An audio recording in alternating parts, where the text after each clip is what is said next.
Hello dear student, welcome to our channel. तो ये paper है आपके अर्धवार्षिक परीक्षा हाफ ईयरली एग्जाम 2024-25 का पेपर है। कक्षा 12 हिंदी का पेपर है जो आपके 18 दिसंबर को होने वाला है। अगर आपने एग्जाम से पहले ये कंप्लीट पेपर तैयार कर लिया तो 18 दिसंबर को हिंदी के पेपर में आप पूरे 70 मार्क्स हैं वो फोड़ सकते हैं। तो वीडियो को कंप्लीट देखना है। और वीडियो को शुरू करने से पहले आप सभी बच्चों से मेरी एक रिक्वेस्ट है, यदि अभी तक आपने हमारे चैनल को सब्सक्राइब नहीं किया है तो सब्सक्राइब कर लीजिए और साथ में नोटिफिकेशन बेल को प्रेस कर लीजिए। तो पूरा पेपर है हिंदी का, वो आप देख सकते हैं। सबसे पहले पेपर में आपको यहाँ पर आप यहाँ पर देख सकते हैं अर्धवार्षिक परीक्षा हाफ ईयरली एग्जाम 2024-25 का ये पेपर आपको दिया गया है।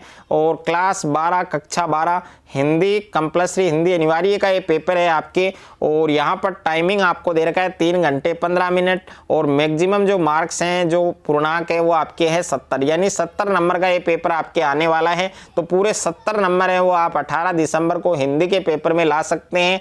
लेकिन आपको ये वीडियो कंप्लीट देखना है और ये पूरा पेपर आपको अच्छे से तैयार करना है। तो सबसे पहले आपको पेपर में खंड ए दिया गया है, सेक्शन ए दिया गया है। इसमें बहुविकल्पी प्रश्न आपको दिए गए हैं। तो पहला प्रश्न आप देख सकते हैं कि निम्नलिखित गद्यांश को पढ़कर दिए गए वस्तुनिष्ठ प्रश्नों के उत्तर लिखिए। और ये 6 नंबर का गद्यांश आपको दिया गया है। तो हिंदी में राम काव्य की विस्तृत परंपरा मिलती है। हिंदी में सर्वप्रथम 1342 में लिखित कवि भूपति कृत रामचरित रामायण का संकेत मिलता है। तो प्यारे बच्चों ये पूरा गद्यांश आपको पहले पढ़ना है। अगर आपने गद्यांश को अच्छे से पढ़ लिया तो प्रत्येक क्वेश्चन को आप बना सकते हैं। तो पूरा गद्यांश है वो पहले आप पढ़ सकते हैं। गद्यांश को आपको अच्छे से पढ़ना है। और यहाँ पर देख सकते हैं आप, पहला जो क्वेश्चन आपको दिया गया है कि उपयुक्त गद्यांश का उचित शीर्षक है। तो ए ऑप्शन में दे रखा है तुलसी काव्य, बे ऑप्शन में आपके राम काव्य, से ऑप्शन में आपके केशव काव्य और दे ऑप्शन में दे रखा है उपयुक्त सभी। तो 4 ऑप्शन में से कौन सा ऑप्शन आपका सही होगा वो आपको लिखना है। दूसरा प्रश्न है कि निम्न में से किस काव्य की अभी तक कोई प्रतिलिपि प्राप्त नहीं हुई है। तो ए ऑप्शन है रामचरित रामायण, बे ऑप्शन है राम प्रकाश काव्य, से ऑप्शन में राम चित्रण और दे ऑप्शन है रामचंद्रिका। यानी 4 ऑप्शन आपको दिए गए हैं। कौन सा ऑप्शन आपका सही होगा वो आपको लिखना है। तीसरा प्रश्न है आपके कि निम्न में से कौन सा काव्य रीतिकाल के आधार पर लिखा गया है। तो ए ऑप्शन है रामचरित रामायण, बे ऑप्शन है राम प्रकाश, से ऑप्शन है आपके हनुमान नाटक और से ऑप्शन है रामचंद्रिका। यानी 4 ऑप्शन है। कौन सा ऑप्शन सही होगा वो आपको बताना है। उसके बाद में नेक्स्ट है आपके क्वेश्चन नंबर 4 है कि रामचंद्रिका काव्य के कवि कौन है। तो ए ऑप्शन है सूरदास, बे ऑप्शन है तुलसीदास, से ऑप्शन है केशव और दे ऑप्शन है मुनीलाल। तो 4 ऑप्शन में से कौन सा ऑप्शन आपका करेक्ट होगा वो आपको लिखना है। प्रश्न संख्या 5 है आपके कि निम्न में से कौन सा काव्य संवाद रूप में लिखा गया है। तो ए ऑप्शन है रामायण महानाटक, बे ऑप्शन है रामचरित रामायण, से ऑप्शन है राम प्रकाश, दे ऑप्शन है रामचंद्रिका। और नेक्स्ट है क्वेश्चन नंबर 6 कि निम्न में से राम भक्ति के कवि नहीं हैं। तो ए ऑप्शन है तुलसीदास, बे ऑप्शन है केशव और से ऑप्शन है हरदयाराम और दे ऑप्शन है सूरदास। तो इस प्रश्न का भी सही उत्तर आपको लिखना है।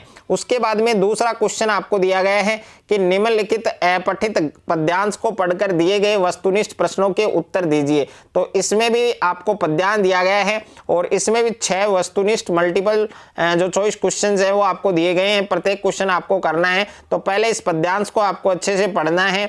और पद्यांश को पढ़ने के बाद अगर आपने पद्यांश को अच्छे से पढ़ लिया तो प्रत्येक क्वेश्चन को आप आराम से बना सकते हैं। तो यहाँ पर देख सकते हैं पहला क्वेश्चन आपको क्या दिया गया है कि ऋषि मुनि व साधु संत नमन करने योग्य है क्योंकि ए ऑप्शन है तप श्रम और संयम का आदर्श प्रस्तुत किया गया है, बे ऑप्शन है जंगल में रहकर तपस्या करते हैं, से ऑप्शन है उन्होंने धन संचय नहीं किया है और दे ऑप्शन है वे पूज्य होते हैं। और दूसरा प्रश्न है ऐसी धारा पर चलते हैं इससे क्या आशय है। तो ए ऑप्शन है तलवार की धार पर चलते हैं, बे ऑप्शन है लोकहित में कष्ट झेलते हैं, से ऑप्शन है कष्टों को बुलाते हैं और दे ऑप्शन है तलवारों से कष्टों को हटाते हैं।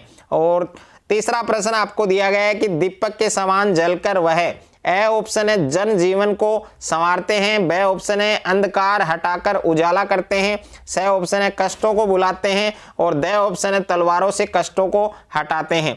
उसके बाद में नेक्स्ट है आपके प्रश्न संख्या 4 है कि निरंतर शब्द का समानार्थक पद्यांश से चुनिए।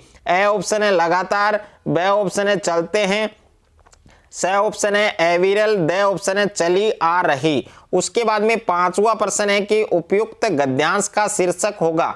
तो ए ऑप्शन है हमारे पूजनीय ऋषि मुनि, बी ऑप्शन है अहिंसा व्रति, सी ऑप्शन है साधु संत और डी ऑप्शन है महापुरुष। उसके बाद में नेक्स्ट है आपके प्रश्न संख्या 6 है कि भारत की अमिट कहानी किनके चरणों में पवित्र हुई है। तो ए ऑप्शन है राजनेताओं के, बी ऑप्शन है ऋषि मुनियों के, सी ऑप्शन है ईश्वर के और डी ऑप्शन है सभी के। तो 4 ऑप्शन है, इनमें चारों में से कौन सा सही होगा वो आपको लिखना है। तीसरा प्रश्न है आपके निम्नलिखित रिक्त स्थानों की पूर्ति कीजिए। तो पहला प्रश्न है कि भावों और विचारों की अभिव्यक्ति के लिए किसका प्रयोग किया जाता है, और दूसरा है हिंदी भाषा की लिपि है, और तीसरा है जयपुर राजस्थान की राजधानी है। इस वाक्य में शब्द शक्ति कौन सी होगी। और प्रश्न संख्या 4 है वाच्यार्थ या मुख्यार्थ का बोध कराने वाली शब्द शक्ति को हम क्या कहते हैं। और 5वां है कि मैं निज रोदन में राग लिए फिरता हूँ, काव्य पंक्ति में कौन सा अलंकार है। और 6ठा प्रश्न है उनकी मधुर मुस्कान किसके हृदय तल में ना बसी, काव्य पंक्ति में मैं वर्ण की आवृत्ति के कारण कौन सा अलंकार है वो आपको इसमें लिखना है। उसके बाद में प्रश्न संख्या 4 है आपके कि निम्नलिखित अति लघुतरात्मक प्रश्नों के उत्तर एक पंक्ति में आपको देने हैं। और टोटल 11 क्वेश्चन है, प्रत्येक क्वेश्चन आपके 1 नंबर का है। तो यहाँ पर पहला प्रश्न है कि निम्न पारिभाषिक शब्दों के अर्थ लिखिए। तो इसमें पहला एक्शन है और दूसरा है नेशन। उसके बाद में दूसरा है न्यायाधीश शब्द है, उसके लिए जो पारिभाषिक शब्द है वो लिखना है। और तीसरा है फीचर का प्रारंभ कैसा होता है। और 4 नंबर है सिल्वर वेडिंग कहानी किस द्वंद्व पर आधारित है। और 5 नंबर प्रश्न है जुज पाठ के लेखक की कक्षा के मॉनिटर का क्या नाम था। और 6ठा प्रश्न है शमशेर बहादुर सिंह की कविता का नाम लिखिए। और 7वां प्रश्न है वसंत पाटिल कौन था। 8वां प्रश्न है बच्चे किस बात की आशा में निडों से झांक रहे होंगे। और 9वां प्रश्न है यशोधर बाबू अपनी पत्नी और बच्चों से क्या चाहते थे। उसके बाद में प्रश्न संख्या 10 है आपके कि सिल्वर वेडिंग कहानी के कथानायक का क्या नाम है। और 11वां क्वेश्चन है गगरी फूटी की फूटी रह जाती है, बैल प्यासे के प्यासे रह जाते हैं, प्रस्तुत कथन की सांकेतिकता को स्पष्ट कीजिए। उसके बाद में है प्यारे बच्चों खंड ब। और खंड ब में यहाँ पर आपको निम्नलिखित लघुतरात्मक प्रश्नों के उत्तर अधिकतम 40 शब्दों में दीजिए। प्रत्येक प्रश्न आपके 2 नंबर का है। टोटल आपको 7 क्वेश्चन दिए गए हैं। तो यहाँ पर 5वां प्रश्न आप देख सकते हैं टेलीविजन से जुटी विशेषताएं और कमियां लिखिए। और 6ठा प्रश्न है श्रोता या पाठकों को बांध कार रखने की दृष्टि से प्रिंट माध्यम रेडियो और टीवी में सबसे सशक्त माध्यम कौन सा है और क्यों है। 7वां प्रश्न है मोबाइल फोन वरदान या अभिशाप पर एक आलेख तैयार कीजिए। 8वां प्रश्न है अस्थिर सुख व दुख की छाया पंक्ति में दुख की छाया किसे कहा गया है और क्यों कहा गया है। और 9वां प्रश्न है कैमरे में बंद अपाहिज कविता का प्रतिपाद या उद्देश्य क्या है स्पष्ट कीजिए। और 10वां प्रश्न है भक्ति ने महादेवी वर्मा को अधिक देहाती बना दिया किंतु स्वयं शहर की हवा से दूर रही, इस वाक्य की सत्यता है वो सिद्ध कीजिए। और 11वां क्वेश्चन आपको दिया गया है कि पहलवान की ढोलक कहानी का संदेश क्या है वो आपको लिखना है। और खंड स है आपके, खंड स में निम्न प्रश्नों के उत्तर देने हैं आपको। तो प्रश्न संख्या 12 है कि दिन जल्दी जल्दी ढलता है गीत में कवि बच्चन जी ने क्या संदेश दिया। इसका उत्तर आपको 60 से 80 शब्दों में लिखना है। 3 नंबर का ये प्रश्न आपके है।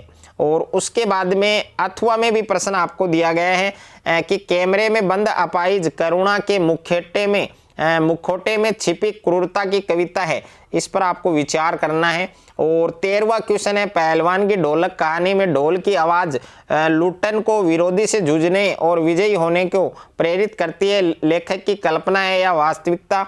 वर्तमान में उदाहरण देते हुए अपने अनुभव लिखिए। 3 नंबर का ये प्रश्न है, इसके अथवा में भी प्रश्न दिया गया है कि पुत्र की चाह में परिवार के लोग ही कन्या को जन्म देने वाली मां के दुश्मन हो जाते हैं। इस प्रवृत्ति पर भक्तिन पाठ के आधार पर आपको टिप्पणी करनी है। उसके बाद में प्रश्न संख्या 14 है आपके कि हरिवंश राय बच्चन का कवि परिचय लिखिए, और इसका उत्तर आपको 80 से 100 शब्दों में देना है। और इसके अथवा में प्रश्न है कि फणीश्वर नाथ रेणु का लेखक परिचय दीजिए। तो दोनों में से एक आपको करना है। और उसके बाद में प्रश्न संख्या 15 है आपके कि जुज के नायक के माध्यम से उपन्यासकार किशोर छात्रों को पढ़ने में रुचि लेने की प्रेरणा देता है। यही इस उपन्यास का उद्देश्य है, यह आपको सिद्ध करना है। 3 नंबर का ये प्रश्न है। अथवा में प्रश्न है कि श्री सौदल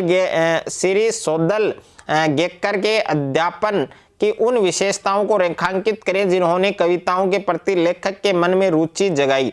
और उसके बाद में प्यारे बच्चों आपके खंड द है, और खंड द में प्रश्न संख्या 16 है, निम्नलिखित पद्यांश की सहप्रसंग व्याख्या कीजिए। और ये 4 नंबर का है आपके, तो इसकी व्याख्या आपको करनी है। इसके अथवा में भी एक पद्यांश दे रखा है, तो दोनों में से एक की व्याख्या आपको करनी है। प्रश्न संख्या 17 है, निम्नलिखित गद्यांश की सहप्रसंग व्याख्या कीजिए। ये भी 4 नंबर का है, तो 2 गद्यांश आपको दे रखे हैं, दोनों में से एक गद्यांश की आपको सहप्रसंग व्याख्या बनानी है। तो दोनों में से किसी एक की व्याख्या आप बना सकते हैं। उसके बाद में प्रश्न संख्या 18 है कि अध्यक्ष नगरपालिका पिलानी झुंझुनू की ओर से नगर में सड़क निर्माण कार्य हेतु पंजीकृत ठेकेदारों से निविदा आमंत्रण हेतु एक पत्र का प्रारूप तैयार कीजिए। 3 नंबर का है। और अथवा में प्रश्न है कि शासन सचिवालय शिक्षा विभाग जयपुर की ओर से माध्यमिक और उच्च शिक्षा के पाठ्यक्रम में विसंगतियों के बाबत एक ज्ञापन तैयार कीजिए। और 19 वाला प्रश्न है, निम्नलिखित विषयों में से किसी एक विषय पर सारगर्भित निबंध लिखना है। 4 नंबर का है। और शब्द है आपके, शब्द सीमा है 300 शब्द, यानी 300 शब्दों में निबंध आपको तैयार करना है। तो पहला है आपके मेरा प्रिय साहित्यकार, दूसरा है इंटरनेट सूचना क्रांति, तीसरा है बालिका शिक्षा, 4 नंबर है मतदाता जागरण अभियान। तो 4 निबंध दिए गए, चारों में से जिस पर आप अच्छे से बना सकते हैं, 300 शब्दों में निबंध बना सकते हैं, उस पर आपको निबंध बनाना है। 4 नंबर का ये निबंध आपके आने वाला है। तो पूरा पेपर इस वीडियो के अंदर मैंने आपको दिया है। अगर आपको ये वीडियो अच्छा लगे तो वीडियो को ज़्यादा से ज़्यादा बच्चों के साथ शेयर करें, ज़्यादा से ज़्यादा वीडियो को लाइक करें, और चैनल पर आप नए हैं तो चैनल को आप सब्सक्राइब कर लीजिए और साथ में नोटिफिकेशन बेल को प्रेस कर लीजिए। और इस पूरे पेपर का जो PDF है वो आपको टेलीग्राम चैनल पर मिलेगा, जिसका लिंक मैंने डिस्क्रिप्शन में दे दिया है।